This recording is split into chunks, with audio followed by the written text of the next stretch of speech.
या फिर उधर बैठो चल के। देखो भाई, लास्ट क्लास में हमने स्ट्रेट लाइन में 4 टॉपिक पढ़े थे। क्या? Point slope form, 2 point form, slope intercept form और इंटरसेप्ट फॉर्म। ठीक है, और नॉर्मल फॉर्म भी पढ़ा था, नॉर्मल फॉर्म भी पढ़ा था। ठीक है ना। तो हमने क्या क्या पढ़ा उस दिन? हमने point slope form. Point slope form क्या होती है? y minus y1 slope x minus x1। दूसरा 2 पॉइंट फॉर्म। 2 पॉइंट फॉर्म क्या है? y minus y1 upon x2 minus x1 x minus x1।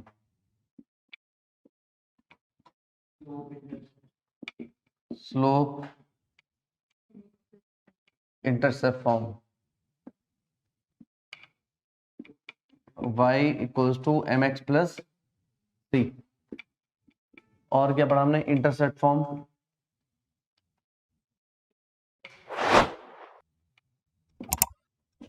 Intercept form होता है x by a y by b equals to 1। और last topic था normal form, जिसको हम perpendicular form भी बोलते हैं।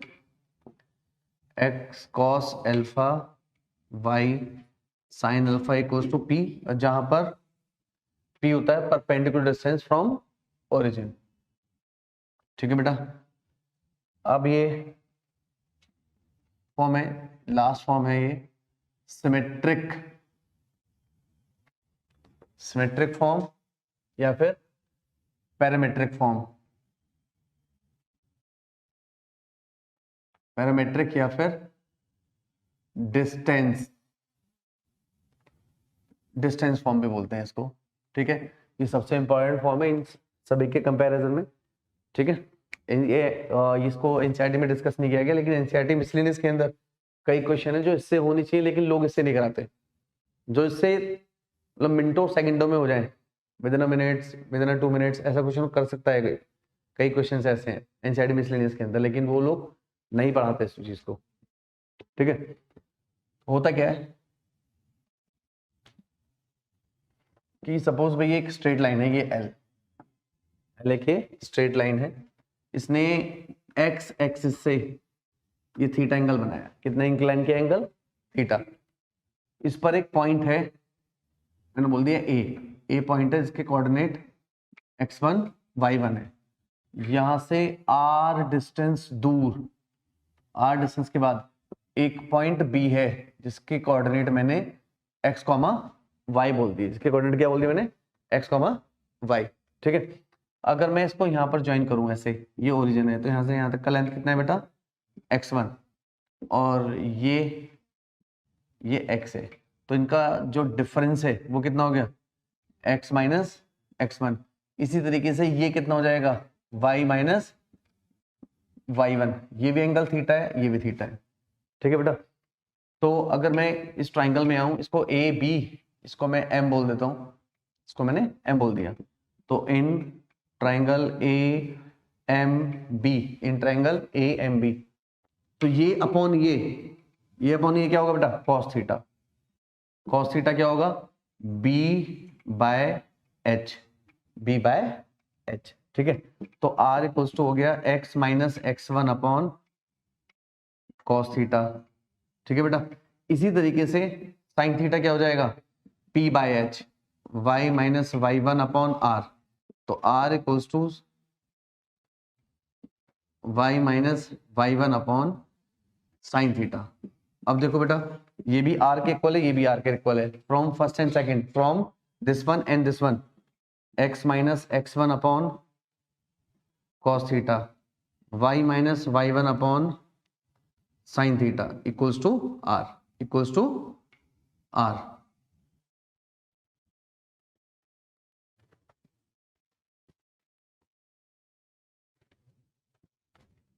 इक्वल्स टू r है बेटा ये। ठीक है, तो यहां पर r क्या है? Distance. Distance between the given point and asking point, जो पॉइंट गिवन है और जो पूछ रहा है उसके बीच का डिस्टेंस है r। ठीक है बेटा, ये x1 y1 पॉइंट जो गिवन पॉइंट है ये साइन थीटा, डायरेक्शन बोलेंगे या फिर एंगल बोलेंगे। ठीक है, तो हमारे पास अननोन चीजें क्या क्या हो सकती हैं, देखो यहां से क्या क्या पॉइंट्स हो सकते हैं। देखो x1 y1 ये दे दे, r पूछ सकता है, अगर वो b पॉइंट दे दे तो r पूछ सकता है, इनका डिस्टेंस पूछ सकता है r, या फिर डायरेक्शन पूछ सकता है, यानी तो बोले तो थीटा। ठीक है, तो ऐसी चीजें पूछ सकता है, किसकी हेल्प से, इसकी हेल्प से। ठीक है, अगर मैं इसमें से अगर मुझे b का कोऑर्डिनेट बताना हो, b पॉइंट बताना हो, b पॉइंट, तो मैं कैसे करूंगा, r का मल्टीप्लाई यहां करूंगा, तो x का वैल्यू क्या हो जाएगा, x1 plus r cos theta. इसी तरीके से y का वैल्यू क्या हो जाएगा, y1 plus r sine theta, y1 plus r sine theta. समझ आया? ठीक है, तो ये पॉइंट हम ऐसे निकाल सकते हैं, डिस्टेंस ऐसे निकाल सकते हैं, और ये डायरेक्शन थीटा। तो मिसलिनियस में साफ साफ पूछा गया, ऐसे क्वेश्चंस हैं जहां पे बोला गया फाइंड द डायरेक्शन, तो ऐसे क्वेश्चन को उसने अलग तरीके से करा है, हम ऐसे तरीके से करेंगे। ठीक है, तो हमने अभी तक क्या था, जितने भी टाइप के क्वेश्चन थे, point slope form, 2 point form, slope intercept form, normal form, symmetric form, इसको पैरामीट्रिक या फिर डिस्टेंस फॉर्म भी बोलते हैं, सारा फॉर्म पढ़ लिया। अब इसको तो क्या, इन सभी फॉर्म का फायदा क्या है कि किसी भी तरह की सिचुएशन है, इनको यूज करके मैं इक्वेशन निकाल सकता हूँ स्ट्रेट लाइन की। और वो किस फॉर्म में आती है स्ट्रेट लाइन की equation, ax plus by plus c, ये स्टैंडर्ड फॉर्म। ठीक है, इस फॉर्म में किसी भी मैं टाइप को सॉल्व करके इस तरह की इक्वेशन मेरी बन जाएगी। लेकिन अगर कभी वो हमें general equation they they ax plus by plus c, उसको मैं कैसे ट्रांसफॉर्म कर सकता हूँ बाकी टाइप ऑफ इक्वेशन में, वो सीखना है। यानी क्या सीखना है मेरे को, ट्रांसफॉर्मेशन। क्या सीखना है,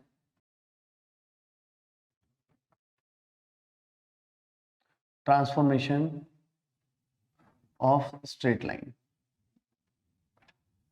इनटू वेरियस फॉर्म्स। जैसे let equation of straight line is, straight line की equation ax plus by plus c equal to 0 है। ठीक है बेटा, इसको मेरे को बाकी टाइप्स में कन्वर्ट करके दिखाना है। ठीक है, इसको मेरे को बाकी टाइप्स में कन्वर्ट करना है। जैसे फर्स्ट मैं स्लोप इंटरसेप्ट फॉर्म में कन्वर्ट करता हूं, अगर इसको ट्रांसफॉर्म करता हूं, तो स्लोप इंटरसेप्ट फॉर्म होती क्या है, y equals to m x plus c. तो आप इसमें देखो कि जो y का कोफिशिएंट है वो 1 है, y का कोफिशिएंट क्या है, 1 है, और y खुद क्या है, पॉजिटिव। तो मेरे को इसको अगर किसी भी स्टैंडर्ड इक्वेशन को इसमें कन्वर्ट करना है, तो मेरे को करना क्या है, y को करना पड़ेगा पॉजिटिव इंडिपेंडेंट। इसके अंदर y क्या होता है, y should be a positive independent, माने y पॉजिटिव रहेगा और अकेला रहेगा, y पॉजिटिव रहेगा और अकेला रहेगा। तो इस इक्वेशन को मेरे को इस फॉर्म में कन्वर्ट करना है, तो मेरे को y को इधर रखना है, बाकी को इधर लेके जाना है। b से डिवाइड कर दीजिए, minus a by B X plus minus C by B. समझ आया? तो इसमें अगर मैं इसको कंपेयर करता हूं एम एक्स प्लस सी से, तो m क्या है यहाँ पर, माइनस ए बाय बी। m क्या होता है, स्लोप या ग्रेडियंट। तो a क्या है, a, ये देखो स्टैंडर्ड फॉर्म में a क्या था, a, तो ये हमने पहले बताया हुआ था आप लोगों को, coefficient of x upon coefficient of y। तो स्लोप या ग्रेडियंट क्या होता है, coefficient of x upon coefficient of y। और c क्या होता है यहाँ पर, y इंटरसेप्ट। c क्या होता है यहाँ पर, y इंटरसेप्ट कितना होता है वो, माइनस सी बाय बी, बोले तो minus constant term upon coefficient of y, constant term upon coefficient of y। समझ आया? अच्छा, दूसरा फॉर्म, अगर मैं दूसरे फॉर्म की बात करता हूं, इंटरसेप्ट फॉर्म। क्या होता है intercept form, x by A y by B equal to 1, x by A y by B equal to 1, ये होता है। और इसको मेरे को कन्वर्ट करना है स्टैंडर्ड फॉर्म को स्लोप इंटरसेप्ट फॉर्म में। तो स्लोप इंटरसेप्ट फॉर्म में अब देखिए जो कांस्टेंट टर्म है वो केवल 1 है। कांस्टेंट टर्म क्या है वो 1। तो यहां पर ax plus B y equal to minus c लिख दूं, और इसे क्या करना है मेरे को पॉजिटिव 1 करना है। तो पॉजिटिव 1 कैसे हो सकता है ये माइनस सी से डिवाइड, तो ax upon minus C B Y upon minus C equals to 1।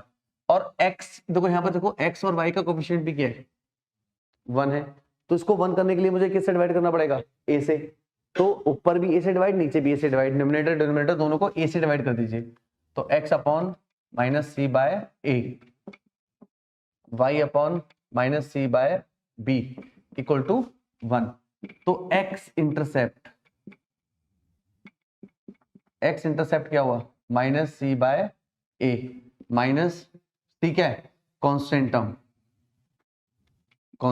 Term upon coefficient of a, ये मेरा x इंटरसेप्ट हो गया। इसी तरीके से y इंटरसेप्ट क्या हो जाएगा बेटा minus C by B minus constant term upon coefficient of b, coefficient of यहाँ x है और यहाँ पर क्या बेटा कोफिशिएंट ऑफ y है। ठीक है, तो ये x इंटरसेप्ट यानी a का वैल्यू, ये y इंटरसेप्ट। अगर मैं स्टैंडर्ड फॉर्म से डायरेक्टली अगर x इंटरसेप्ट पूछूं तो क्या बोलोगे minus this one upon this one.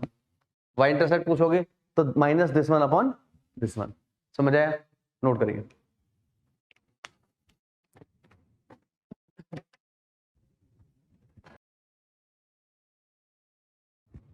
देखिए थर्ड नॉर्मल फॉर्म, नॉर्मल या फिर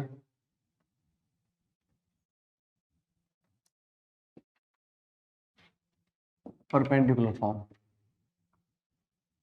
नॉर्मल फॉर्म क्या होता है बेटा x cos alpha y sin alpha equals to p, x cos alpha plus y sin alpha equals to p। p क्या है perpendicular length from origin. ठीक है, समझ आया। अब मेरे को जो स्टैंडर्ड फॉर्म है ax plus B Y plus C equal to 0, इसको ट्रांसफॉर्म करना है इस फॉर्म में, इसको ट्रांसफॉर्म करना है इस फॉर्म में। यहाँ पर p क्या है परपेंडिकुलर लेंथ, लेंथ क्या होता है कांस्टेंट। तो यहाँ पर जो कांस्टेंट टर्म यहाँ पर क्या है वो c। क्या लेंथ कभी भी नेगेटिव होता है नहीं, तो जैसे पहले क्या किया था मैंने c को उधर ले गया था, तो इस बार भी c को उधर ले जा सकता है, मुझे इन दोनों को लेकर जाना पड़ेगा। तो minus a x minus b y equal to c. ठीक है, तो ऐसा करने के बाद मुझे दोनों ही साइड में डिवाइड करना है अंडर रूट ए स्क्वायर प्लस बी स्क्वायर, दोनों ही साइड में अंडर रूट ए स्क्वायर प्लस बी स्क्वायर से डिवाइड करना है, अंडर रूट ए स्क्वायर प्लस बी स्क्वायर से डिवाइड करना है। समझ आया।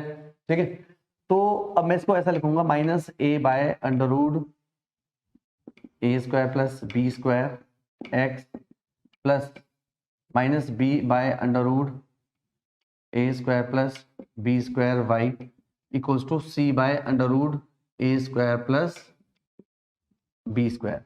ठीक है, इससे क्या पता लगा अगर मैं कंपेयर करूं तो x cos alpha y sin alpha equals to p है।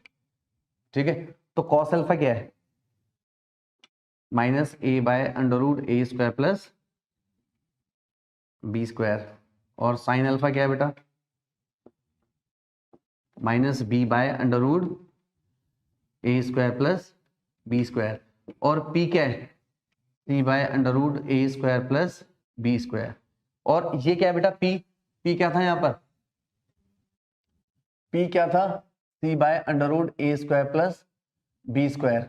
इसका मतलब क्या है ये क्या है परपेंडिकुलर डिस्टेंस या परपेंडिकुलर लेंथ, वो भी कहां से फ्रॉम ओरिजिन, समझ आया फ्रॉम ओरिजिन। तो अब इसको जब भी मैं इस फॉर्म को इसमें x cos alpha y sin alpha में कन्वर्ट करूंगा तो मेरे को देखना है कि minus A by under root A square B square negative है या पॉजिटिव है, यानी कॉस वाली जो वैल्यू है वो नेगेटिव है या पॉजिटिव है। ठीक है, हो सकता है इसमें केसेस बनेंगे, इसके अंदर केसेस बनेंगे। ठीक है, क्या क्या केसेस बनेंगे? हो सकता है कि साइन और कॉस दोनों पॉजिटिव रहें, साइन और कॉस दोनों पॉजिटिव। तो देखो साइन पॉजिटिव कहाँ है, इसमें और इसमें, कॉस पॉजिटिव कहाँ है, इसमें और इसमें। तो कॉमन क्वाड्रेंट क्या हो गया? फर्स्ट।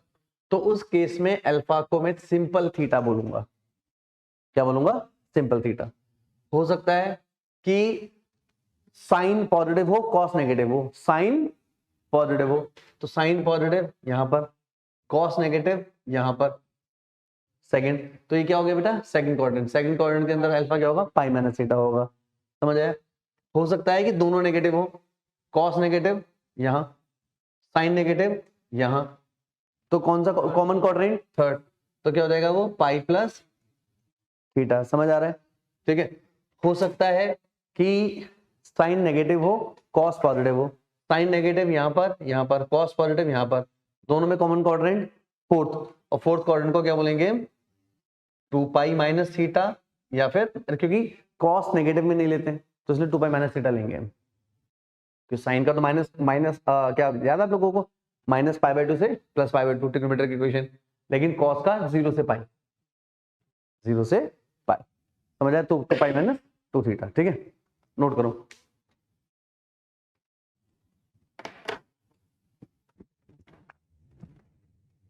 सपोज मेरे पास a x plus B Y plus c एक इक्वेशन है। ठीक है, a x plus B Y plus c एक इक्वेशन है। ठीक है, अगर मुझे इसकी परपेंडिकुलर लेंथ चाहिए, क्या चाहिए? परपेंडिकुलर लेंथ, वो भी कहां से? From any point. चलो फ्रॉम एनी पॉइंट, पहले इसकी बात करते हैं। फ्रॉम एनी पॉइंट, तो मैं क्या करूंगा?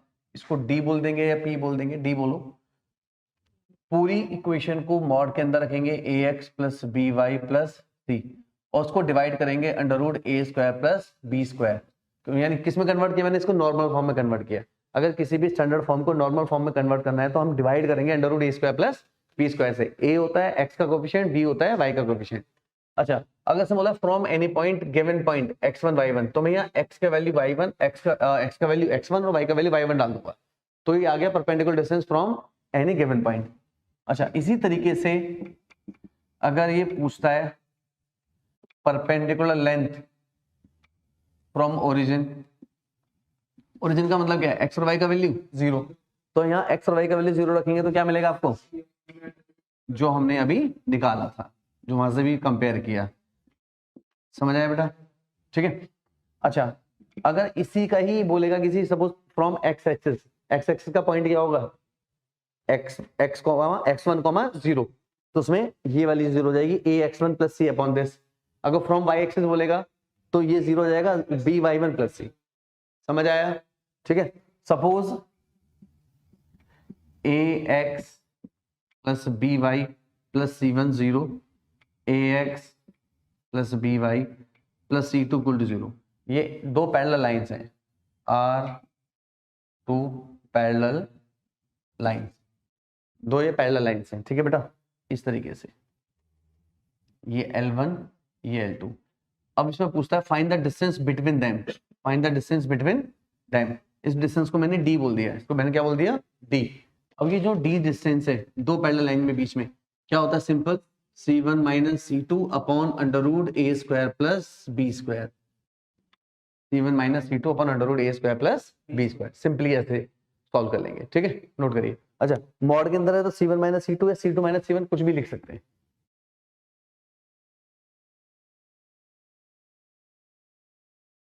देखिए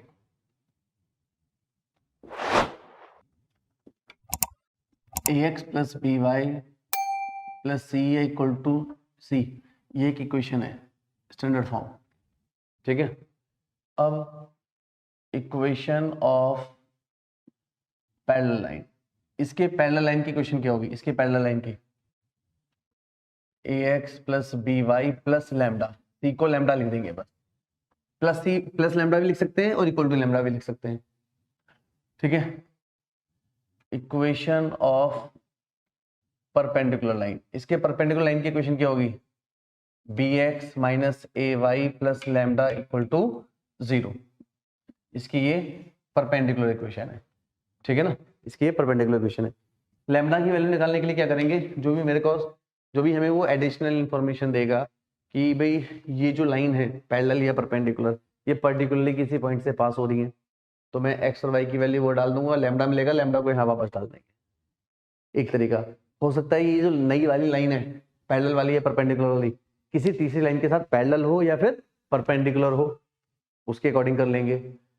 हो सकता है इसका डिस्टेंस फ्रॉम अनदर लाइन वो गिवन हो, ठीक है ना, हो सकता है इसका स्लोप गिवन हो, ठीक है ना, कुछ भी गिवन हो सकता है, कुछ भी, ठीक है ना, उसके अकॉर्डिंग हम लैम्डा निकालेंगे, लैम्डा को वापस से सब्स्टिट्यूट कर लेंगे। हो सकता है कि ये वाली इक्वेशन और किसी दूसरी इक्वेशन के बीच का एंगल गिवन हो, तो जितने भी कंडीशन है उसके बाद हम सॉल्व करना कर लेंगे इसको, ठीक है। अच्छा, सपोज ये दो लाइन इंटरसेक्ट कर रही है L1 L2, इसकी equation a1x b1y plus c1 equal to 0 है, और इसकी equation a2x b2y plus c2 equal to 0 है। ये दो इक्वेशन है, ठीक है। दोनों ही इक्वेशन को लो, दोनों ही इक्वेशन को लो, और इसमें अगर देखो ये दोनों इंटरसेक्ट कर रही है, जब इंटरसेक्ट कर रही है तो दोनों के बीच में कुछ एंगल भी बन रहा है, चाहे ये वाला हो ये चाहे ये वाला हो, समझ आया ना, एंगल भी बन रहा है। तो अब ये जो एंगल है, ठीक है, एंगल को मैं बाइसेक्ट भी कर सकता हूं, और बाइसेक्ट कौन करेगा, स्ट्रेट लाइन करेगी, तो मुझे उसकी इक्वेशन चाहिए, क्या, equation of angle bisector, angle bisector. तो एंगल बाइसेक्टर की इक्वेशन में क्या करेंगे, इन दोनों इक्वेशन को पकड़ेंगे और डिवाइड कर देंगे अंडर रूट ए स्क्वायर बी स्क्वायर से, a2x b2y plus c2 divide कर देंगे under root a2 b2 square से, और सामने लगाएंगे प्लस माइनस, सामने क्या लगाएंगे, प्लस माइनस, और स्क्वायरिंग करेंगे, सामने क्या लगाएंगे, प्लस माइनस, और प्लस माइनस एक बार प्लस लेंगे एक बार माइनस लेंगे। अब देखो प्लस माइनस का मतलब क्या है, हो सकता है एंगल बाइसेक्टर ये वाला हो सकता है एंगल बाइसेक्टर ये वाला हो, ठीक है। तो प्लस से ये वाला निकलेगा, माइनस से ये वाला निकलेगा, मतलब एक बार से दूसरा वाला निकलेगा, एक बार से दूसरा वाला निकलेगा, क्योंकि दो ही तो एंगल है, एंगल तो ये भी है और ये भी है, और ये वाला तो सेम है, तो ये वाली इक्वेशन वाली इक्वेशन भी सेम है, ये वाला एंगल और ये वाला एंगल भी सेम है, क्या बोलते हैं इनको, वर्टिकल अपोजिट। तो ये वाली लाइन और ये वाली लाइन भी तो सेम है, ठीक है। तो यहां से हमारे पास एंगल बाइसेक्टर की कितनी इक्वेशन निकलेंगी, दो नजर आ रही है, एक बार प्लस लेके मिलेगी और एक बार ये माइनस लेकर मिलेगी, समझ आया, एंगल बाइसेक्टर की इक्वेशन है। इसी तरीके से हमने पेयर ऑफ स्ट्रेट लाइन में भी सीखा है ये, चलो नोट करो।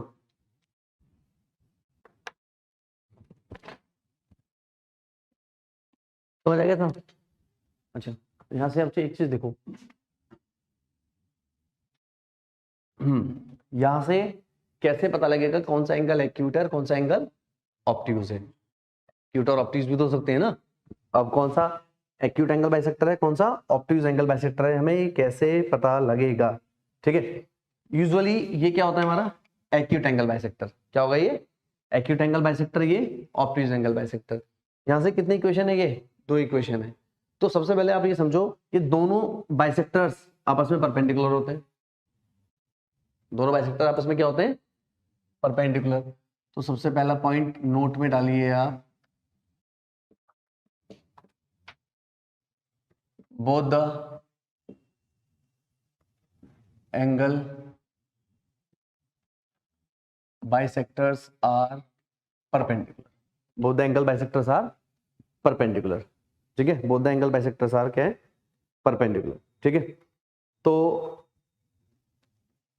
अब एक्यूट है या ऑब्ट्यूज है ये मुझे कैसे पता लगेगा, वो देखो,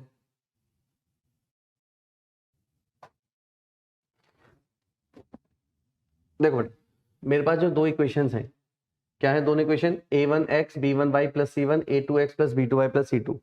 तो सबसे पहले आप चेक करोगे A1 A2 plus B1 B2 equals to 0 या लेस देन 0 हो सकता है, ग्रेटर देन 0 हो सकता है लेस देन 0। अगर ये ग्रेटर देन 0 है, A1 A2 plus B1 B2 is greater than 0 है, तो इसके अंदर जब मैं यहां से पॉजिटिव साइन चूज करूंगा, तो पॉजिटिव वाला गिव्स ऑब्ट्यूज एंगल बाइसेक्टर, ठीक है, और नेगेटिव वाला गिव्स एक्यूट एंगल बाइसेक्टर। अगर ये पॉजिटिव है तब की बात है ये। और हो सकता है कि A1 A2 plus B1 B2 less than 0 हो, तो ये उल्टा पॉजिटिव वाला गिव्स एक्यूट एंगल बाइसेक्टर और नेगेटिव वाला गिव्स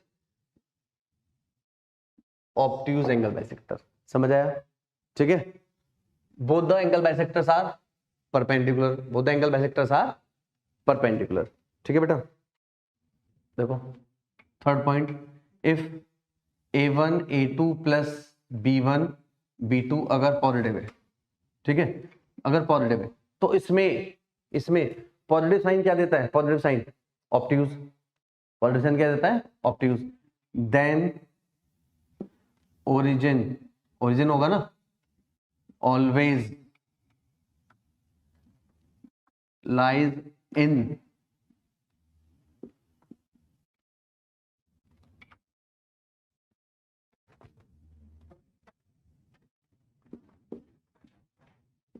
ऑब्ट्यूज एंगल बाइसेक्टर में। समझ आया? अगर ऐसा है तो ओरिजिन हमेशा किसको सेटिस्फाई करेगा? ऑब्ट्यूज एंगल बाइसेक्टर की इक्वेशन को, ठीक है। और अगर A1 A2 plus B1 B2 अगर नेगेटिव है, then origin always lies in acute angle bisector। किसकी क्वेश्चन को सेटिस्फाई करेगा ये? एक्यूट एंगल बाइसेक्टर की। समझ आया? नोट करिए।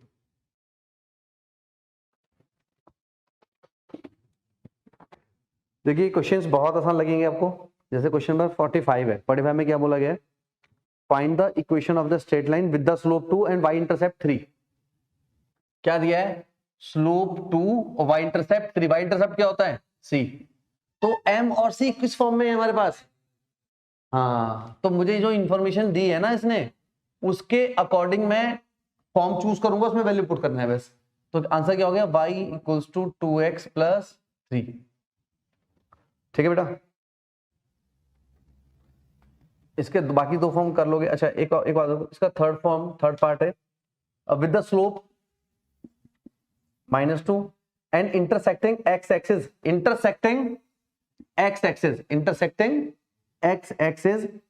Eight a distance of 3 unit to the left of the origin. Intersecting x axis यानी x एक्सिस को इंटरसेक्ट कर रहा है at the distance of 3 unit left of the origin, यानी यहां से, यानी इस तरह की इक्वेशन है। ये पॉइंट क्या हो गया? पॉइंट बोलो, -3, 0।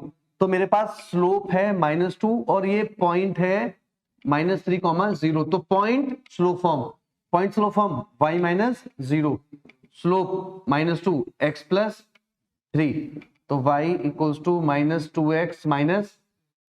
तो 2x plus y plus 6 equals to 0। Answer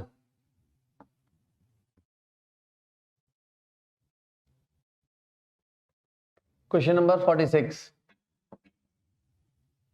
find the equation of the line with the slope -1। Slope कितना है? -1 and cutting off intercept of 4 units on the negative direction of y axis. Negative direction of y axis में यहां पे cut कर रहा है कितना? तो c की वैल्यू कितनी हो गई? -4। तो equation y equal to mx plus c। समझ आया? ठीक है बेटा। Question number 47। Find the equation of the straight line intersecting y axis at a distance of 2 unit, intersecting y axis at a distance of 2 unit above the origin. यानी y axis पर अगर कोई भी पॉइंट कट कर रहा है वो intercept ले सकते हैं, वो c का वैल्यू है। ये कितना है? 2 यूनिट। अच्छा आप पढ़ रहे हैं भाई आगे। And making the angle 30 degree with the positive direction of x axis. Theta कितना है? 30। तो इस बार स्लोप कैसे निकालूंगा मैं? tan 30। tan 30 कितना होता है? 1/√3। ये m ये c, तो y इक्वल टू mx यानी x/√3 + 2। समझ आया?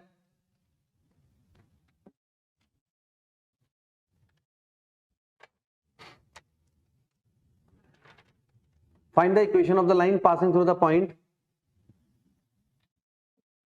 2 - 3 and inclined an angle 135 degree with the positive direction of x axis। ये थीटा दे रखा है, तो स्लोप कितना होगा बेटा?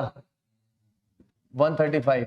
135 - 1, ये स्लोप और ये point, point slope form y - y1 slope x - x1 y + 3 = -x + 2, तो x + y + 1 = 0। समझ आ रहा है? ठीक है, इस तरह के क्वेश्चंस हैं और बहुत ज्यादा क्वेश्चंस हैं। आगे देखो, मैं देख लेता हूं मुझे कौन सा करना है।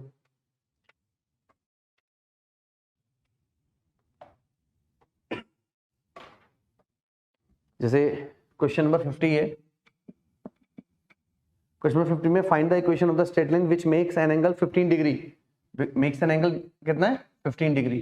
तो यहां से 15 डिग्री एंगल है and and and and cut an intercept of the length of 4 unit on the negative direction of y axis. Negative direction है, c का वैल्यू -4, तो y = mx + c लगने वाला है।